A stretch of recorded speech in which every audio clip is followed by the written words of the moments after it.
नमस्कार किसान भाइयों, सीजी किसान चैनल में आप सभी का स्वागत है। और आज हम बात करेंगे तनक छेदक के बारे में। तो आपने यहाँ गौर किया होगा कि कुछ वर्ष से हमारी धान की फसल में पैदावारी में कमी आती जा रही है, जिसका मुख्य कारण हमारे धान की फसल में होने वाले मुख्य प्रकार की बीमारी तनक छेदक है, जिससे हमारी धान की फसल में पैदावारी कमी देखने को मिलती है।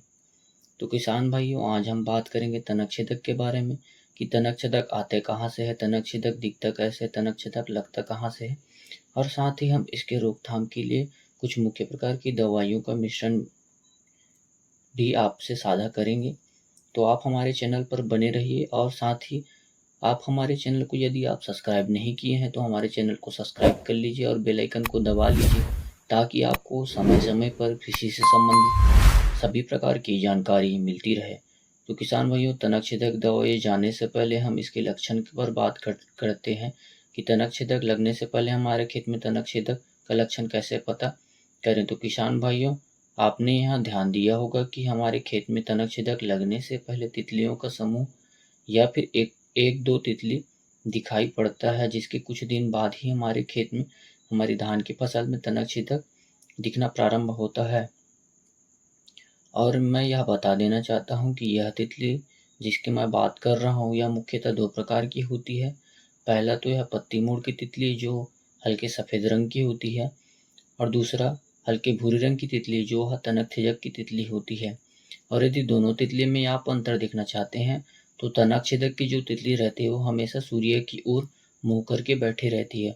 और मैं यह जानकारी के लिए आपको यह बता देना चाहता हूँ कि यह तितली कम से कम एक बार में 550 से 650 अंडे देती है, और यही अंडे बाद में इल्ली का रूप लेके हमारी फसल को, धान की फसल को तनक छेदक के रूप में नुकसान पहुंचाती है, जिससे हमारी धान की फसल में कम से कम 20 से 30% कमी देखने को मिलती है।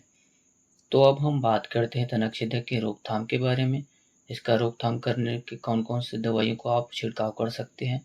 तो आप सबसे पहले फिप्रोनिल 0.003 ग्रेनुअल, जिसे आप खाद में भी उपयोग कर सकते हैं, या फिर क्लोरएंटीनिलिप्रोल 0.4% WWGR ग्रेनुल फॉर्म, इसे आप खाद में भी उपयोग कर सकते हैं, या फिर आप 505 क्लोरोपैरिफास 50% प्लस साइपरमेथ्रिन 5% इसी का उपयोग कर सकते हैं, जिसे हम 505 के नाम से भी जानते हैं, या फिर आप प्रोफेनोफास 40% प्लस साइपरमेथ्रिन 4% इसी का भी उपयोग कर सकते हैं, जिसे आप 404 के नाम से भी जानते हैं, या फिर आप तीसरे या सेकंड स्प्रे में बाइफेंथ्रिन 10% इसी का उपयोग कर सकते हैं।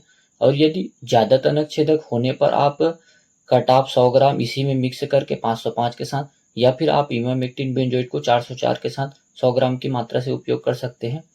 और यदि ज़्यादा तनक छेदक लगने पर आप कोराजन का भी इस्तेमाल कर सकते हैं। तो इसी प्रकार की जानकारी के लिए किसान भाइयों हमारे चैनल पर बने रहिए। तो किसान भाइयों, हमारे चैनल सीजी किसान को आप सब्सक्राइब कर लीजिए और बेल आइकन को दबा लीजिए, ताकि आपको समय समय पर कृषि से संबंधित सभी प्रकार की जानकारी मिलती रहे। धन्यवाद। जय जवान जय किसान।